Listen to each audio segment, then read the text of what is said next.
Have you ever thought about co-hosting a podcast? I think it can make the experience of creating a podcast even more fun and a little bit less lonely. Today, I have two guests on the show to share about their experience as podcast co-hosts. It's Heidi and Emily from Second Story Window. Heidi and Emily are not only co-hosts, but they're also business partners and sisters. They co-host the Teacher Approved podcast, where they share research-based and teacher-approved strategies you can count on to make your teaching more efficient and effective than ever before. Heidi and Emily are also clients of mine, and it's been so much fun to be a part of their podcasting journey, and I'm really excited for you to get to meet them today and hear about what it's like to co-host a show. Inside the episode, Heidi and Emily share about what made them want to co-host a show rather than do individual podcasts, why they even decided to start in the first place, some challenges that have come with co-hosting a show, and then they also give us a little bit of insight into their planning process and how they prepare for their recordings. I cannot wait for you to hear all about co-hosting a podcast with Heidi and Emily. Your podcast is a powerful tool that serves your audience and your business. But how do you manage it all, bring in new listeners, and convert those listeners into customers? That's what this show is all about. Welcome to Podcasting for Educators. I'm Sarah Whitaker, classroom teacher turned podcast manager, and I'm here to help you get the most out of your show, all while making an impact on other educators. Okay, we are back with Heidi and Emily. Welcome to the show. I'm so glad to have you guys on. Hi, Sarah. Thank you. We are going to be talking about a really fun topic today that I have never talked about with anybody on the show before, and that is co-hosting a podcast with somebody else, which is so fun. And you all are only the second people I've ever worked with who have a co-hosted show. So I'm just super excited to kind of get your view on how things are going and the logistics behind it and all of that. And I know other people will be excited to hear it too. So before we get into all of that, can you just give us a little bit of background for anybody who might not be familiar with you, just about who you are and what your business is, who your business is for? You all are sisters, by the way, which is super unique and fun. So I'd love to hear just a little bit about your business. Heidi, do you want to go ahead? I will take this. So we started, let's back up the train to the teaching part. So I started teaching, and then like 5 years later, Emily started teaching the same grade level at the neighboring school. So we're sisters, obviously, but there's 5 years between us. So we hadn't grown up particularly close. Like, she was just a little pest, you know? Big sisters. She was born the week before I started kindergarten. So I had a whole life. Oh, and she ruined your childhood. Ruined it. The woes of being the younger sibling. Yeah, I'm actually the middle, but I'm the baby. I have an older sister, and so I was the one who ruined my sister's life. Yep. So we when we were teaching together, like, it just made sense that we were doing the work together, and so that helped us get a lot closer. And turned out we worked really well together. We have similar ideas about things, and then Emily was moving out of state, and we knew we wanted to continue working together, and so that is when we launched our business, Second Story Window, and which started on Etsy, by the way, I just have to say. Like, TPT was around at the time, but nobody was really using it. And so we were like, maybe Etsy. We'll do Etsy. Yes. That was not a great method, but that's what we started with. So are there still a lot of people who sell like digital resources on Etsy for teachers? Some, not a ton. Okay. It seems to be mostly homeschoolers that shop there, but our store's still open and still has sales there. So that's awesome. So that's random. So cool. Yeah. And that's so fun that you all were teaching the same grade. I love that. Yeah, and it's funny, like, when you get older, this is how my siblings are too. Like, you tend to get closer as you get older, because when you're younger, that age gap just seems like so massive. You're at such different stages in life. Oh, yeah. Yeah. So tell us why you decided to start a podcast when you did. Well, for us, we had always really wanted to do a podcast. We just thought it sounded like a lot of fun, but we were overwhelmed by taking it on. So we put it off year after year. And the reason Emily's not exaggerating. She says years. Like, we've talked about it for years. It just Which is so common. Yeah. Everybody does that. They put it off for years. Yeah. You're not alone. It seemed like such a huge undertaking, but we both love podcasts. So when we were trying to decide, like, we need to be putting out some sort of consistent weekly content. That is what everybody says you need to be doing. We have a blog, but we're not consistent with it.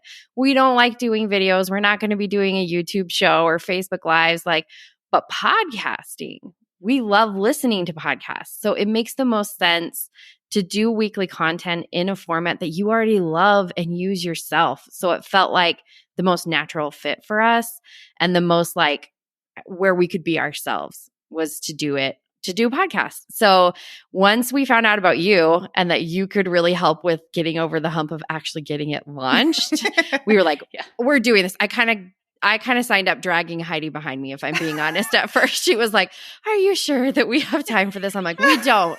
We don't have time, but we're doing it anyway." Will. No, we never will. It's so true. It's so true.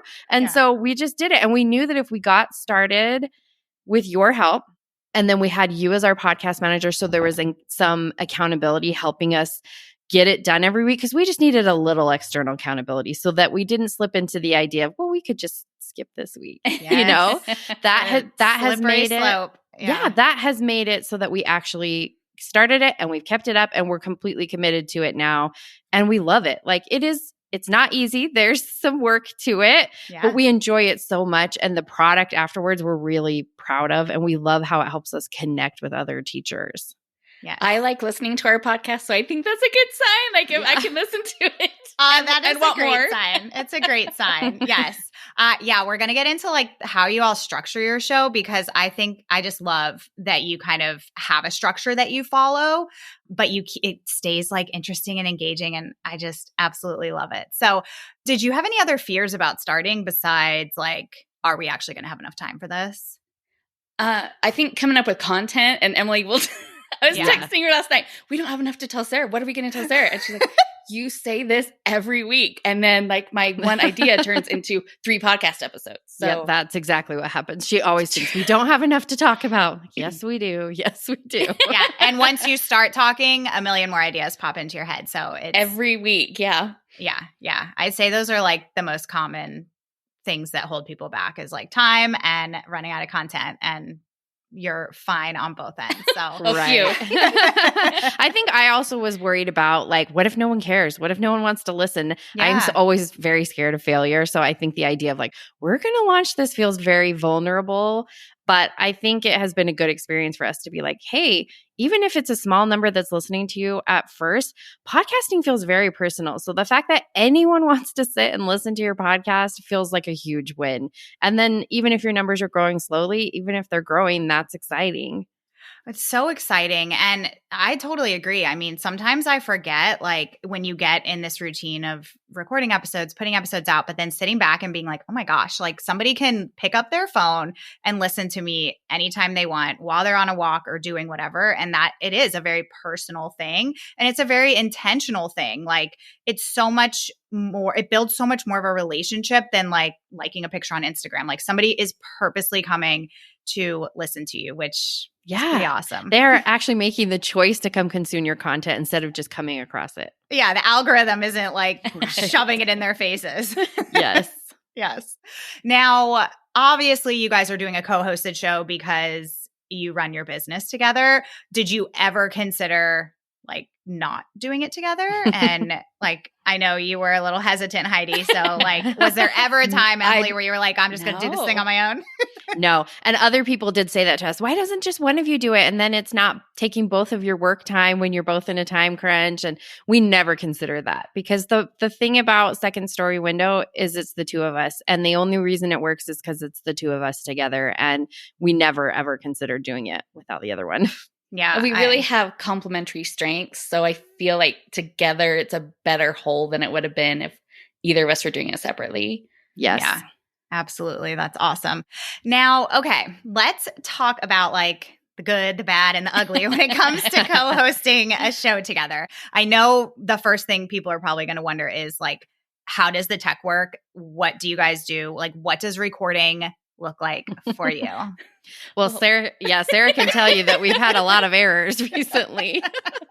Including today, but yes, I'm impressed that last episode got out. Okay, we had to re-record it once, almost another time. Instead, we gave a disclaimer on that one because something was going on with the mic. That was a lot of headache. We're still having trouble. Currently, today we're recording this from our own houses, but generally we actually record together in the same room at Heidi's house. She has a room from when we taught preschool that has all of her books in there. And so we just set up a little table in there and we have a Yeti microphone. And that's normally where we record together. Currently, the headphones are not working there. We'll have to sort that problem out. I don't know what's happening. I feel like we're tech cursed a little, but we're going to power through it. Yes. But normally we do record together, which I think is probably unique even for a co-hosted show. And it does make it fun to do it together in person. And I think it's easier to kind of like bounce off each other when you get there's just a different energy when you're in the same room. Totally. Yeah. I can imagine. I just think it's so fun. Like I would love to do a co-hosted show in person. I think a lot of co-hosted shows people started like during COVID where everything was through Zoom and they've never actually recorded together in person. So it's so special that you guys get to do that together. And I don't think we mentioned this at the beginning, but Heidi and Emily actually live in the same neighborhood. So they just hop down to the house, to Heidi's house and record, which is so awesome. And like Emily said, they have a Blue Yeti and there is a setting on the Blue Yeti where you can kind of sit across from each other. Sitting across from each other is the best way to go about it. And it will pick up the sound from both people. So that's how we do it. Not too complicated of a setup. There are other options as well, but I think for the most part, there have been some tech glitches, but for the most part, for it being a fairly simple setup, I think it's worked really well for you guys. Yeah. Yeah, we've been lucky with that, mostly. Yeah. I remember when you first started, one of the things you said was like, I'm worried that people are going to get they're not going to know who's talking. Can you share the solution that you guys have found with that? Emily, why don't you answer that? That's what we do. We try and say the other person's name as much as possible. That's the main thing we do because we do have similar voices. And also if you don't know us very well, when you listen, you're going to be like, wait, who is that? Yeah. So we just try and say the other person's name anytime it feels natural. Yes. Yeah, exactly. And I think that's worked out really well. It took me a couple times of listening to you guys. And then after that, and same goes for your listeners, I'm sure, once you've heard the voices several times, you're able to kind of recognize. But I think that's just such a great tip of saying the person's name. That's really the best solution. Yeah. And honestly, even probably in interviews, it would help if you do that sometimes for someone who maybe is listening to your episode for the first time and they can't totally keep track of who is who, I think it can be helpful.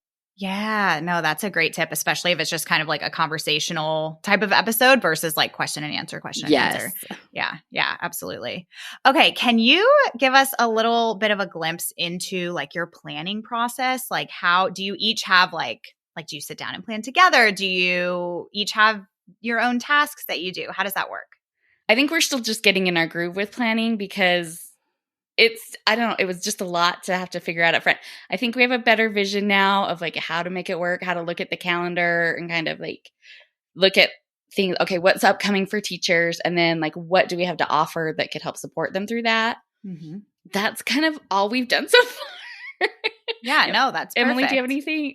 Well, it depends on the episode too. Certain ones, one of us will take more of a lead on the planning than the other. Sometimes we talk it out together. For a long time at the start of this, we would sit and plan it out together. Now, usually one of us will take the lead in planning it out, and then the other one will come through and start adding to it.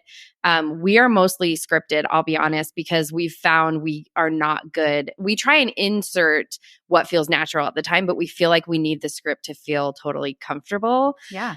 Maybe it won't always be that way, but that is where we're at right now. And we try really hard to make it sound not too scripted.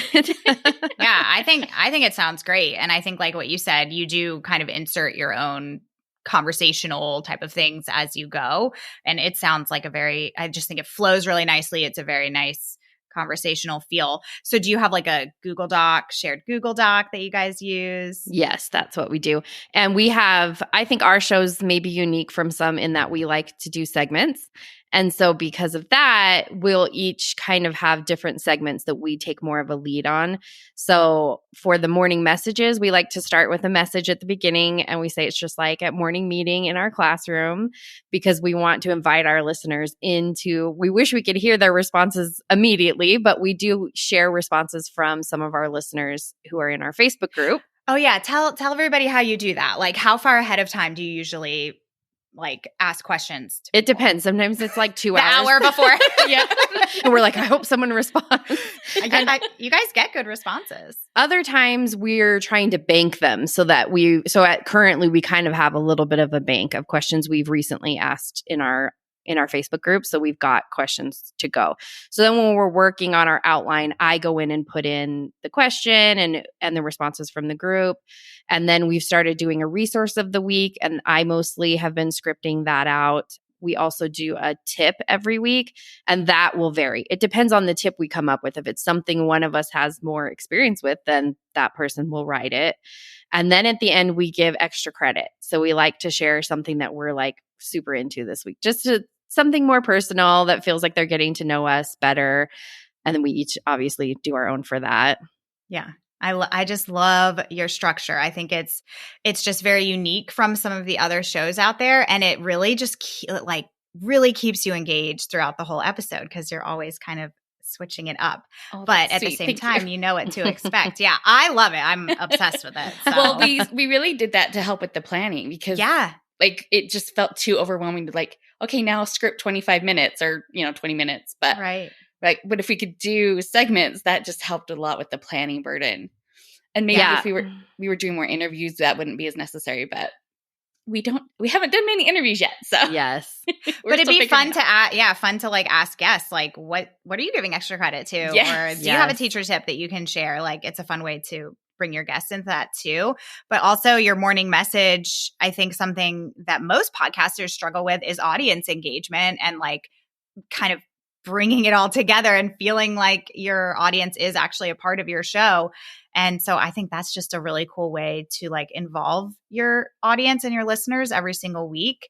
I think it would be fun to hear your answer on your podcast. Yeah, that's the goal. And we've also started doing a listener question segment, but we're only doing it on weeks where we need a little bit more content. We don't want our episodes to run too long. So that's a sometimes segment that we stick in. But again, it's another way to connect with the listeners and help them feel connected to the podcast. Yeah, that's awesome. Now, can you tell us, where are you, what's your main goal of what action you want people to take usually when they're listening to your episodes? What are you hoping your listeners will do after they hear your episode? We have mostly been directing them to our Facebook group. We also send them to Instagram, but we're just not good at being active on Instagram. So we do find people who come there and say they came from the podcast, but it's much more that they come and join our Facebook group and they tell us, oh, I heard it on the podcast. And so that's really fun because that feels like a really good way to get to know people. If they come to our Instagram, that feels a lot less community-based than a Facebook group. So usually the Facebook group is where we like to send them. Yeah, that's awesome. And what a good feeling when you hear people actually say, I learned about this Facebook group. I learned about you through your podcast, and that's why I'm here. Being able to see that ROI is awesome. Do you have questions that people answer when they come into your group? Yes. So we'll say, how did you hear about this group? And so oftentimes it's that they've purchased a resource from us, but more and more recently, it's that they heard the podcast. And I'll vox Heidi, somebody came today from the podcast. Yeah, no, it's awesome. And I love that you know where you want to show up. And if that's not Instagram, then that's great that you're putting your energy into a Facebook group. And you're absolutely right in that Facebook is, when you have a group like that, especially a group that is active, that is much more of a community feel than being on Instagram. So I just think that's a good reminder for people. I know we're all trying to be in all the places, but focus on one place where you can drive your listeners and start there. And then if you want to add to that as time goes on, you can do that too. Yes, absolutely. Yeah. Okay. Now that you have had, has it been about 6 months now? We started in March. So we might be 7, 8 months. Wow. Yeah, I know. Time flies. So what is your overall feeling now that you've had your show for several months? Like, what has been the most challenging part and what are you loving about it? Like, has it made your content creation easier in other aspects of your business? Things like that. The good stuff and the bad stuff. The good stuff and the challenging stuff. For me, what I am loving is just the consistency of putting out something new into the world every week. Because if you haven't gathered from this discussion already, we get in our heads really bad. We're perfectionists. And so we have for a long time had things we want to talk about, things we want to share, ideas we have that don't make it out into the world because we didn't get that blog post written or whatever. And so I really like feeling like every week we're getting new things out into the world that can help and connect with other teachers. And I just like that feeling of like, oh, we're doing it.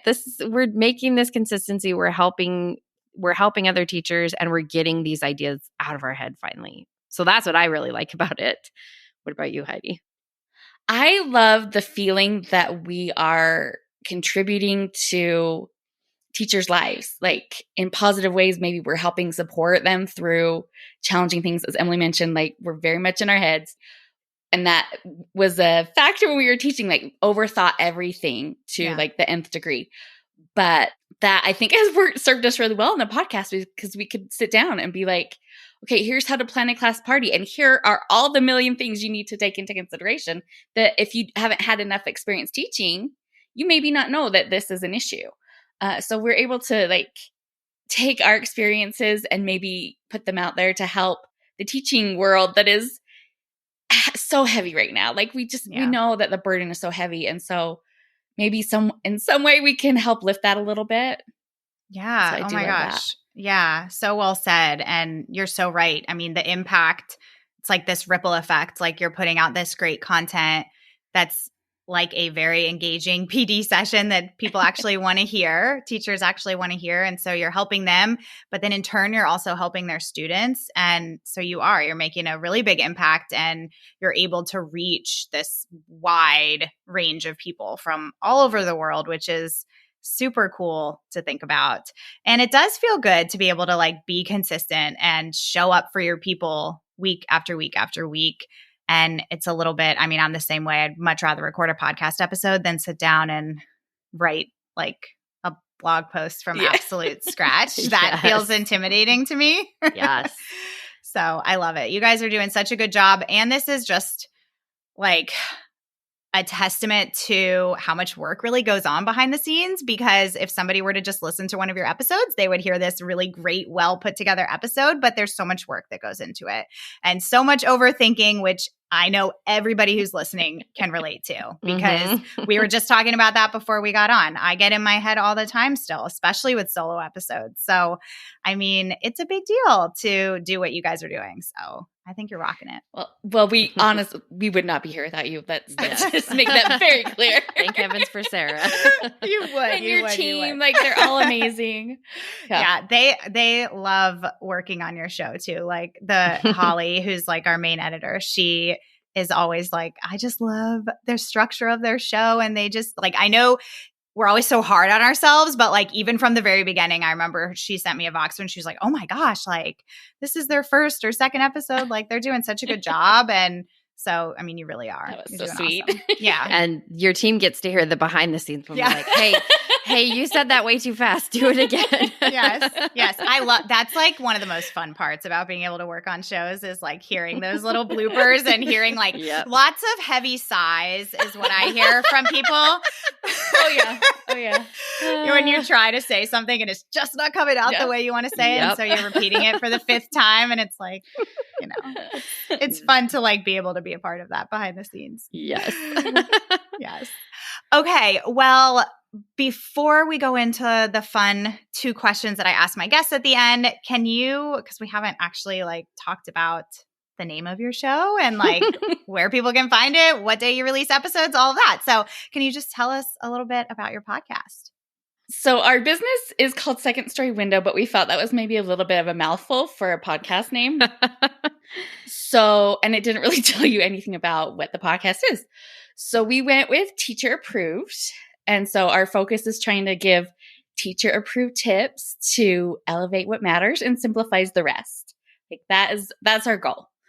That's in your intro too. Like I can hear it in my head as you were saying that. Yes, and we believe it. Yes. Yeah. And we release our new episodes on Mondays. Yes. Perfect. Yes, so you have all week to catch up. Yeah, I know. Monday's a good day because, like you said, you have the whole week and it's a fun way, like for your loyal listeners, it's a fun way for them to be able to like start their drive to school on Monday morning. That's exactly how we envisioned it. Yeah. Yeah, it's perfect. Okay, well, I have 2 questions that I ask my guests that are just for fun. So number 1 is if you could interview one of your favorite childhood stars, who would it be? Heidi, you want to go first? I think I want to interview the Golden Girls. Oh my gosh. Yes. And I'm old enough that I grew up watching the Golden Girls. I came on Saturday nights, Yes. Oh, that's such Empty a good Nest one. came next. You're really dating us here. It was just such a part of my childhood. And then like going back and watching it as an adult, you're like, oh, I did not understand that. Oh my gosh. So many of these shows you go back and watch and I'm like, why? Like that is not how I interpreted it. Yes. So I would love, I guess someday in heaven, we'll just have a little sit down and gab. Yeah. They would be fun to hang out with. I love that answer. How about you, Emily? I don't know if most people are going to pick they want to interview like their childhood crush. I would be scared even now to interview my childhood crushes. I'm just completely intimidated by that idea. Yes, even in a fictional podcasting scenario. But what I would pick, honestly, if I'm honest, this is what came first to my mind. Maria from Sesame Street. Again, we're dating ourselves here. But oh my gosh. We grew up on Sesame Street. I have the most fondness for the adults on that show. I would love to sit down and talk with Maria. That is, oh my gosh. That is like a great answer and definitely not one that I've had before. So I love it. The Golden Girls and Maria from Sesame Street. I love it. Yes. Now you really see what our personalities are like. Yes. Oh my God. That's perfect. You guys complement each other very well. Oh, that works out then.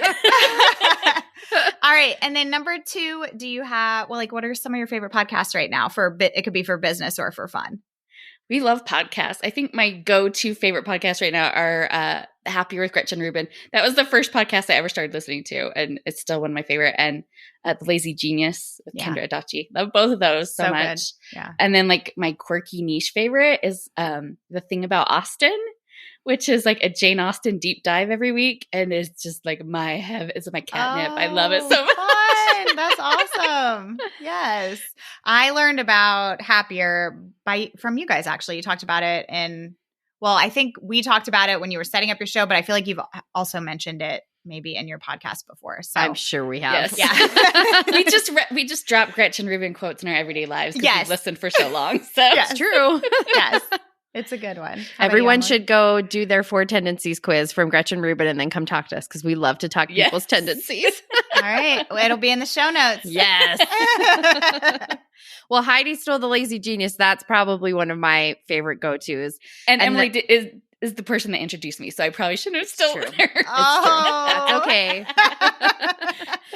And then probably my number 1, and it's totally just for fun, is the Popcast. I love the Popcast. If you like, somebody else talked about that. It's a co-hosted show. A guy and a girl. They're not married or anything. Who are just friends, and they just talk about pop culture stuff. And I've listened for a really long time, so it's one of those shows that the longer you listen, the more fun it is because they have so many inside jokes. Yeah. And that's my go-to. If they have a new episode, I always listen to that first because it just makes me laugh. Yeah, that's awesome. You've got to have shows like that to just kind of get your mind off of work and just have a nice, light, fun listen. Usually it's getting me through carpool every day. Oh, yeah. Yep. Do you have a long carpool line? I do because my kids are at my kids are actually at 3 different schools, but my youngest 2 are at 2 different elementary schools that get out at the same time. And it is a stressful, I have to get to one super early so I can get out of there quickly to get to the other one. Oh my gosh. Every day is fun for me. And that's every day. That's that's a lot of stress. Yes, it is. Thank heavens for podcasts. Yes. Yeah. Seriously. Seriously, where would we be without know. podcasts? I don't know what we did before. Well, thank you guys so much for taking time out of your very, very busy days and being here and just sharing how podcasting has been for you. I really appreciate it. Thanks so Thank much you, for having Sarah. us. Before we sign off, let's check out this week's shout out. Each week, I'm sharing a voice message from a fellow podcaster, and they could be your next podcast guest. After listening, if you'd like to collaborate with them, you can reach out using the information in the show notes from today's episode. If you're interested in being featured, head to podcastingforeducators.com/voice. Happy collaborating.